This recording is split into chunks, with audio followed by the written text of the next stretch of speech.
Voilà. Si sikuku sa soso. Surtout déco.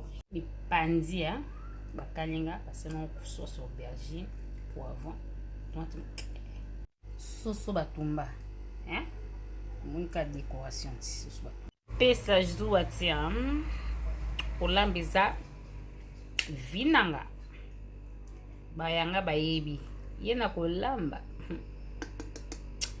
Oyo dendon bakalinga na salon ka matungulu eza na salon mélange na vinaigre na tion na micro-ondes lembi muke na boaki na kioso makosa bouillon.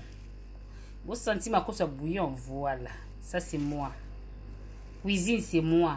Makosa bouillon, voilà. Poisson, na 6 na kolamba.